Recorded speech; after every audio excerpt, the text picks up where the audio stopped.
Directly from Senn High School Studio 231, this is Senn TV Season 3.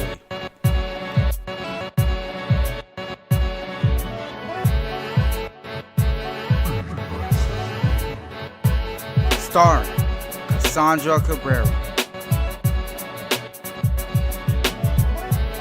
Cameron Fleeman,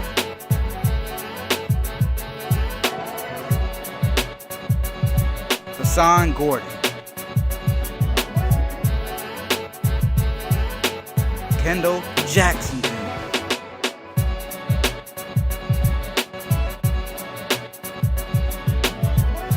Philip Johnson White, Nabeel Siddiqui, Paula Trejo, Kayla Williams, and featuring the members of our broadcast journalism wonders. In this episode, we will take a look at 48th Ward International Unity Day, seniors getting accepted into their dream colleges, a new segment, Mr. C's Desk, and many other stories. Let's turn it over to our anchors, Nabeel Siddiqui and Kendall Jackson. Right, 3, 2, 1, action! Than a long life spent in a miserable way. Welcome back to another sensational episode of Senn TV. I'm your anchor, Nabeel Siddiqui. and I'm your other anchor, Kendall Jackson Jr. Before we jump into this episode, let's get started with some of the general announcements for the week. On December 3rd, the Senn Park Council hosted an Evening of Lights and musical performance by students from the Senn Choir and the Rickover Jazz Ensemble. The students led a community sing-along following their performance. This week, After School Matters will be hosting their live bite-sized Broadway at Senn Hall, starting December 6th through December 8th from 6 p.m. to 8:30 p.m. In Broadway plays, the Senn Arts Theater Ensemble presents the Senn Shorties Short Play Festival. This festival contains 6 short plays from some of America's most famous playwrights. Each play was curated, produced, directed, and performed by the class of 2018. Winter break is approaching. That means we have only 3 weeks of school left until the end of the first semester. So even if we don't have any days off until then, don't lose hope, Bulldogs. Keep working hard, and sooner than later, we'll all be enjoying 2018. Before Thanksgiving break, our Alderman Harry Osterman and the 48th Ward held their annual Unity Day. The people of Edgewater gathered together at the Broadway Armory to celebrate the cultural foods, performances, and artwork. Our very own Cameron Fleeman, Hasan Gordon, and Paula Trejo were on the scene.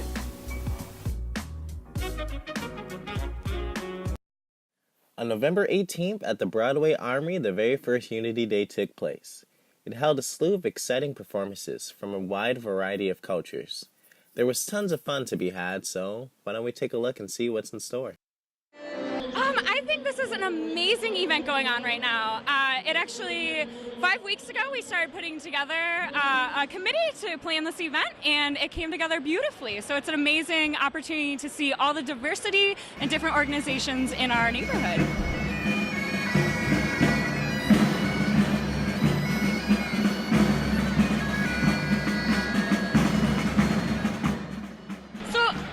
Right now in our administration, there's kind of like this cloud lingering over diversity and just a lot of negative stigma with it. And so we really wanted to shine a positive light on unifying all of our international organizations and all of our diversity in the community.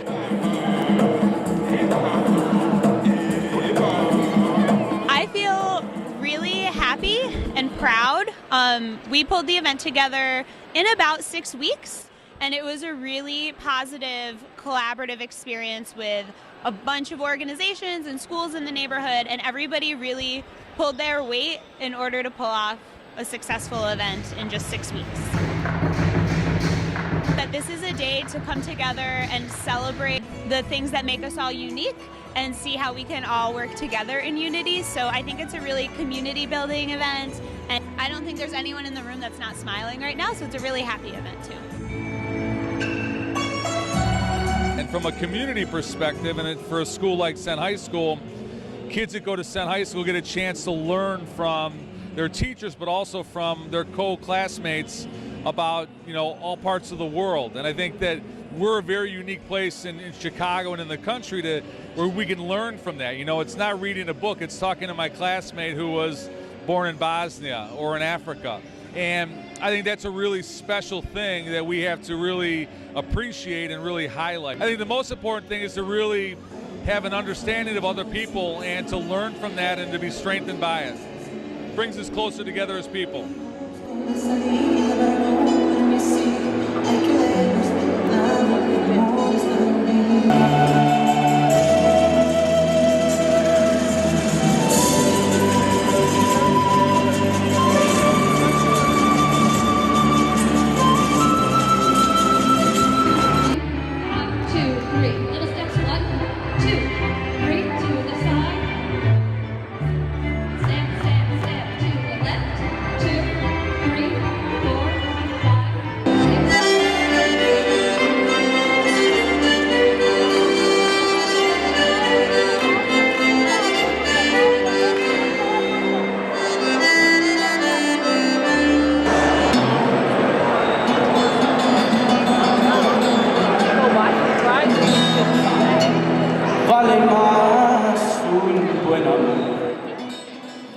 With the very first Unity Day under wraps, the Alderman Administration Office wishes to continue to make these in the very near future, which they plan to make even bigger and better. Here's hoping next year will give us the same experience and then some. As we all know, Senn is a very talented school, and to really bring out the potential in the people who don't have an outlet to do so, 2 sophomores opened a Glee Club in which people who have a passion for music and can sing are able to join and pursue it. I interviewed Mrs. Sheik, the teacher in charge of it, and the 2 sophomores to get the inside scoop on Glee Club. All your perfect imperfections, give your all to me. Glee Club is a place for musicians, either people who like to play instruments or people who like to sing, to come and create music together and build community together. I was at Club Day and I ran into one of my students from last year. Her name's Maggie. I ran into another one of my students who I have this year. Her name's Matina, and they had a booth or like a very informal booth at Club Day, and they were like, "Oh, we want to start a Glee Club." We got the idea because we love theater and music, but there was really no way to incorporate music into the theater program, so we decided to make a club that does theater, dance, and acting. Anyone's able to join. Right now we're still, because we're still just trying to get off the ground, we're working out a lot of the kinks. So we sort of had an open audition process where it was anybody who wanted to join could at this point. I imagine eventually it'll get more selective, but as of right now, anybody is able to join. I'm the president, which means I make a lot of the final decisions, even though we run it where everyone has a voice. And I'm the vice president. Glee Club means a voice for those who don't really have any other voice. Like Gila said, the IB kids don't really have an art form to express themselves, and the arts kids may not have another outlet outside of school in doing that. So it really means unification in an art form. Give my all to you, you're my end and my... As we are getting older, we are also getting further away from our childhood, and it's important that we reminisce about it from time to time. So our very own Broadcast 1 correspondent, Oscar Marquez, conducted a man on the street about students' favorite childhood memory. Hello, I'm Oscar Marquez and I'm here for Senn TV. Today I decided to go to 4-period lunch to ask the students about their favorite childhood memory. Let's go take a look what they said.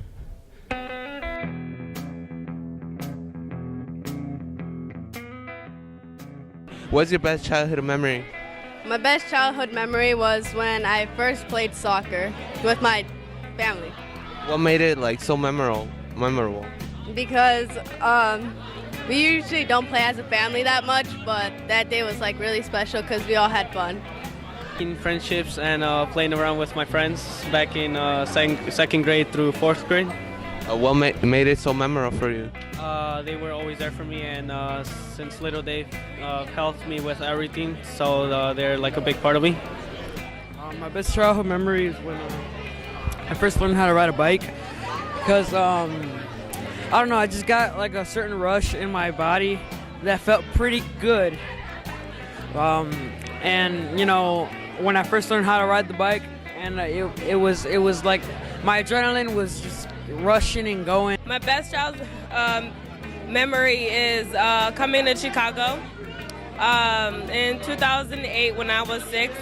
It was a very new environment, but getting used to it and learning English and getting to meet new races other than my own was probably the best experience ever. What do you like about Chicago? I like how it's not just white people. There's other races. One of my most favorite childhood memory was back when I was a little kid. You know, we always used to go out every single day. We always used to go out to places like Chuck E. Cheese's, Six Flags, or any restaurant in general. You know, we will always be walking out, going outside, going to the park. You know, just every day seems to be a very busy day. And whenever we go out, we just have a lot of fun together, you know, as a family, you know. That's one of my most favorite childhood memories. My best childhood memory was when I went to Minus Behavior concert. What made it so memorable for you? Because it was my first time and I really liked it then. I think the one I can remember most is when I was like 5 years old. I went to this picnic and somebody asked me if I was a boy or a girl, and I got mad and I started crying because I didn't know what to do or how to answer that question.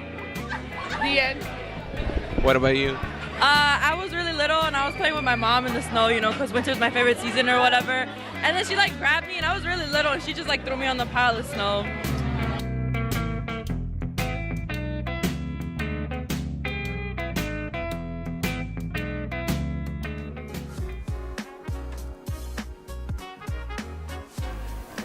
Most seniors have already received their acceptance letters from their dream colleges and are very enthusiastic about showing them off.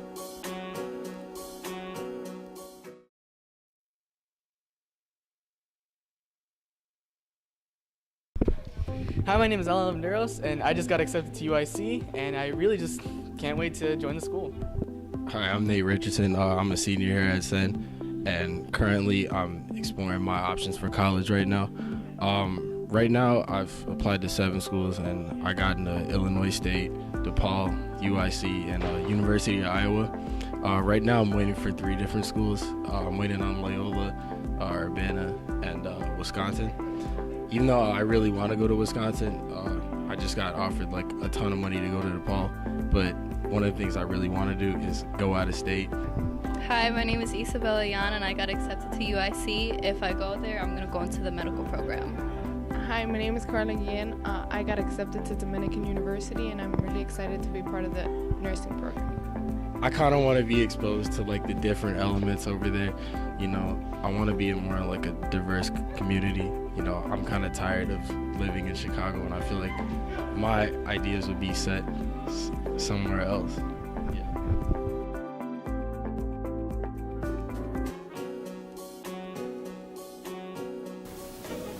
Best friends, someone that most of us will be lost without. Lesley Manzo is back again for a BFFs Part 3 to really emphasize the importance of having a best friend. Can you guys tell me how you guys met? Well, we met in Freshman Connection. You know, she didn't look like this. She had her bangs, she had her little curls or whatever. She had her hair straight, but we loved each other. Yeah, we loved each other when we were ugly. So, what do you guys like doing for fun? Eating sushi. Oh my god. Thai food. You like going out at Target just to do nothing? Yes. We get socks there. Oh yeah. we just buy socks. Matching socks. Yes. We go walking sometimes. Yeah, we just go for walks. To a park, Yeah. What's your favorite memory together? What? Favorite memory. Oh, okay. We almost died together. Yeah, it was really we were eating sushi. And this girl, she was facing the street, right? And she sees this car coming for the window, but she decides to sit there. I'm shocked. Like, this car is coming at me. I'm like, okay, it's gonna move aside, but it just keeps going, and then a whole pole falls down, and we're in the restaurant, and we just almost died together. Yeah, like if the pole wasn't there, it would have went through the window, and we would have died together. And then like my first reaction was like, oh my god, I took out my phone. I'm like calling 911. She's like, Brianna, get back in, get back in. She's telling me to get back in. I'm like, I gotta call 911. This is my We thought the lady was pregnant, but she was old. Oh yeah, because she she was a little chunky, but yeah, we thought she was pregnant. It was so scary. It and then like we were crying on our way back. Yeah. we could have died. Yeah. But we didn't. We're survivors. We survived. What's your favorite thing about each other? Okay. I really like how like she's kind of like me in a way, but she's just no, it's Pisces. But yeah, It's so easy. she's Pisces, I'm Pisces, and like she's just me and like another person, but she knows how to make me calm. I know how to make her calm. I'm the calm one in the friendship though. She hypes me up, but I'm the calm one. But we're like friendship is about hyping. Sometimes you need to be calm though. Yeah, sometimes you need to be calm though. But I think my favorite thing about Victoria is like she just tells me how it is. Like even if it hurts me, like she's made me cry before. Like I made her cry before, and it's because she just tells me things that I don't want to hear. But it's for the best. You know, it's for the best. And then we're like, she supports me 100%, like all the time. When I feel like I can do anything or I can get into this certain college, she's always supporting me. She's always telling me like do more than what you could do. And then we end the conversation with some Subway. Oh yeah, it's the Subway. food. The food. The food is what binds us together. The soul food binds our soul. Okay. Exactly. So can you guys tell me how you guys met?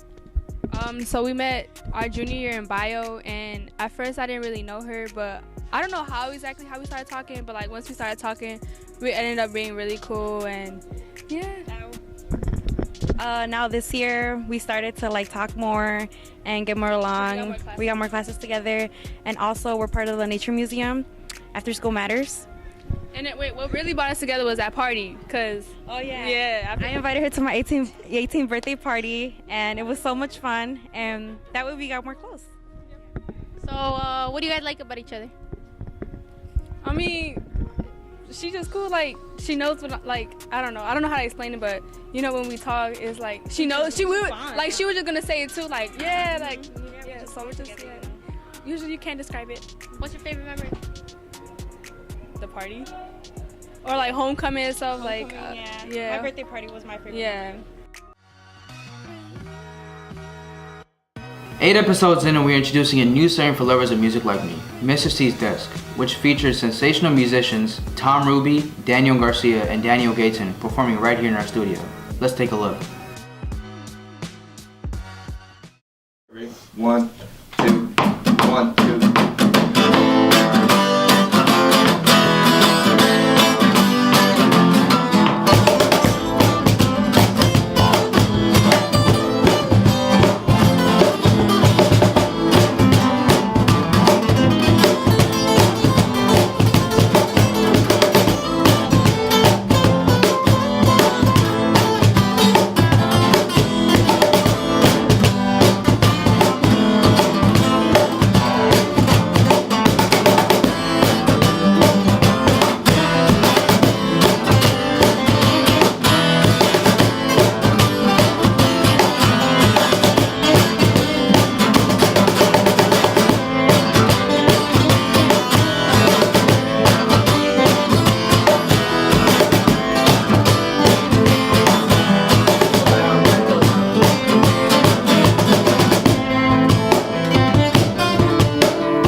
I'm Tom.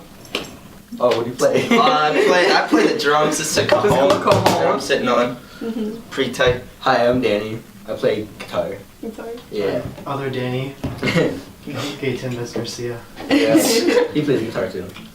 Okay, so do you guys have a name for your band or? We're like the jam band of the We're just jam band. We just like jam at school whenever like there's a performance. They need like extra people to play, and we were just there.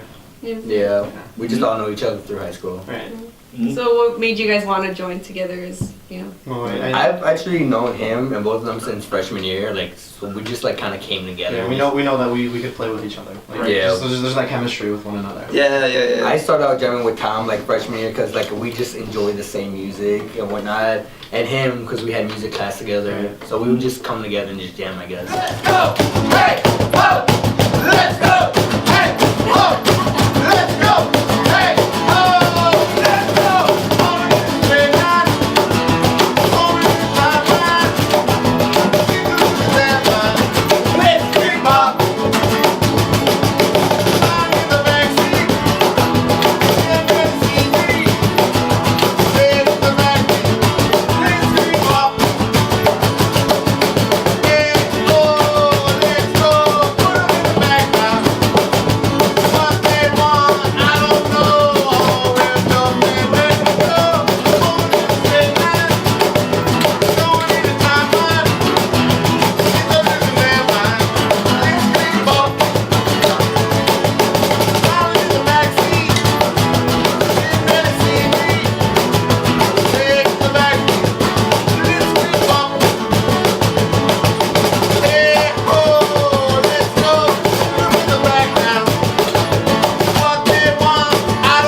Thank you, gentlemen. Thanks for having us on TV. That was awesome. That was great. We've all played or still play video games, whether it be Call of Duty, Grand Theft Auto, Assassin's Creed, or 2K. Today, our very own Philip Johnson White has an insight game review on Assassin's Creed Origins.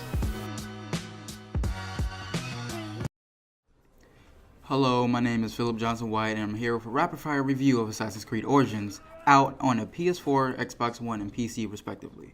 Now that we got it out of the way, let's get into the review. Does Origins get the Assassin's Creed franchise back on the map after 8 games? Gladly, I'll say yes. It has its flaws, sure, but not every game is perfect, and with patches, the game will be a lot better. But after the train wreck of Unity and Syndicate, this game feels like an entirely new game, but just with the AC name, rhyming accidentally. You're set in ancient Egypt, and you play as Bayek, the last of the Magi. Probably learned about it in history class if you don't know what a Magi is. This is ancient Egypt stuff. The game is now like an RPG action game and has a progressive rank up process. So far, the story has been great, with Bayek going on a revenge trip across Egypt. Not going to spoil why he does it, but it is pretty sad. The graphics are impressive on my PS4 Slim and can be further enhanced by the PS4 Pro and Xbox One X. And the PS4 Pro does it by checkerboarding 4K, and Xbox One X brings you what Xbox calls true 4K. It makes no sense, but you know, marketing, you'll buy into it anyways. The gameplay mechanics are changed drastically too and brings with it a more challenging combat experience. Enemies will now attack you at once, not one at a time like the older games. It offers an intriguing aspect to the game and makes me actually want to keep playing it every day. I'll shut up now and let you listen to it for yourself. You are telling me? There's the Magi. Kill him. Friend, and I'll take care of the Magi. We'll make sure of that.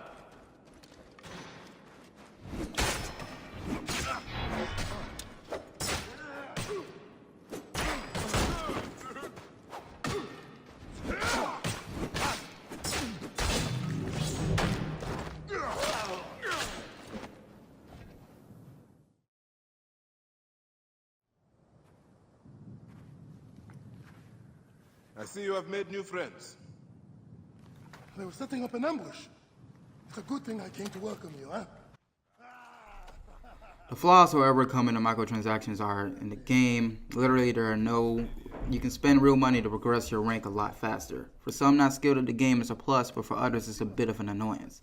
It's just Ubisoft milking their customers for more money, but it's not in your face like other games are, which is good. So to draw this to a close, this game is on sale for $60, but with Black Friday coming up, I'm sure it will be about $40 to $50. I highly recommend anyone to get the game, even if you don't play video games. It may change your mind in the future, and it's kind of a history lesson with like some alterations. But, you know, it may change your mind, just saying. This has been Philip Johnson White, signing off.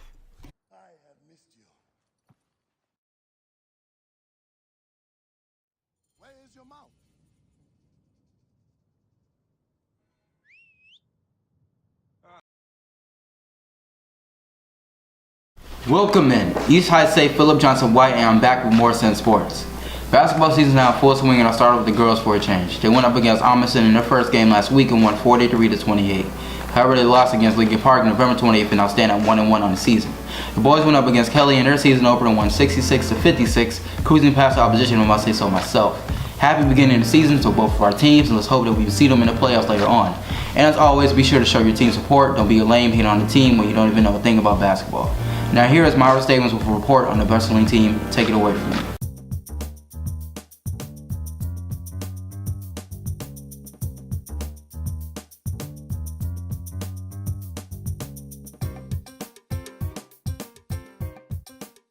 Reporting from Senn TV, this is Mayra Staven. This week I decided to look into the wrestling team, not only because I find this topic interesting, but also because I'm co-manager and I have inside scoop. This year we have 16 females on the wrestling team, which is way more than we ever did. Coach Kuz and Coach Rabadon are so proud of the team, and they're pushing them to the limit as much as they can. Let's hear a little bit about the girls, how they feel about going into the season.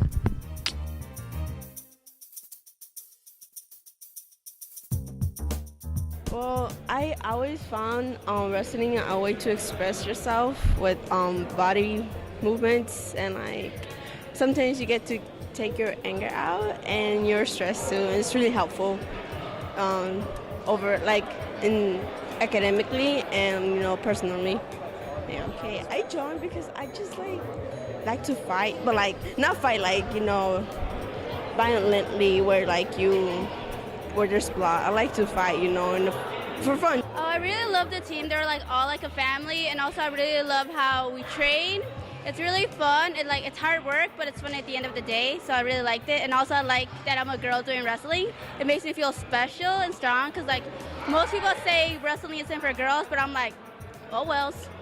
I feel really different from the rest because there are so many, there are not many females in wrestling, and there's a lot of males. But I'm still doing what I'm passionate about, so I'm happy.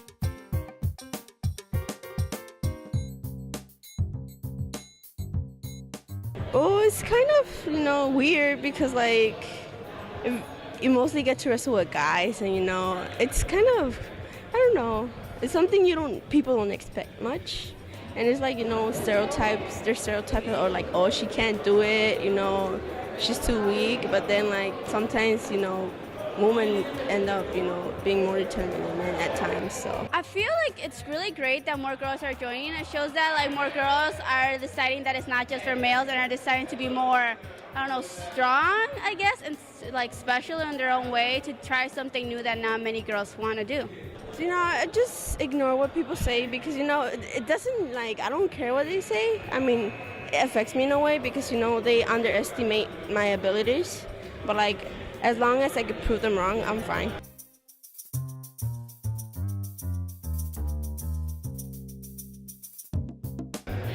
It doesn't matter if you're a girl, and if a guy says you wrestle like a girl, beat him up. For all the females that are joining this year, good luck, and I hope we get more females maybe next year too. You change your mind about it. It's a really good program for the girls. You get really active, and yeah, it's pretty good. It's not only a sport, it's a way you could be with family and friends. So you should join wrestling.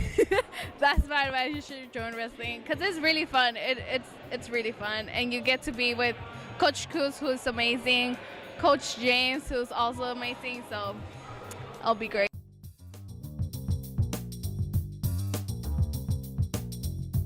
Take it away from me. Edge off of the international in sports, or should I say now on to national sports. The Chicago Bears are still trash, and it's head coach John Fox's fault. He needs to go, and now. He has lost it as a coach, and I'm tired of the team losing games they should have won because of him. Anyways, rage-induced episode aside, the Bulls are playing for a top 5 draft pick. Nothing to see here. As long as they sell out the United Center every day, I'm sure Jerry Weinstein will be happy. Absolute worst management in the league. Chicago used to be the sports town. Now we only have the Blackhawks, White Sox, and Cubs to look forward to. And yes, I said White Sox because their farm system is one of the best in the league, if not better than everyone else in the league. And we have a bunch of prospects to look forward to in the future. So yeah, for you Cubs fans, yeah, it's about to be just White Sox season. I don't care what y'all say. But anyways, back to the issue. I am done here. And of course, it's the man with the signature sweater on all the time. My name is Ben Philip Johnson White. I'll catch y'all in the next episode. Just like this episode, all good things must eventually come to an end. This was a very eventful episode, and look out for more to come. But until then, I'm your anchor, Kendall Jackson Jr. And I've been Nabeel Siddiqui. Until next time, Bulldogs, Toots Magoots.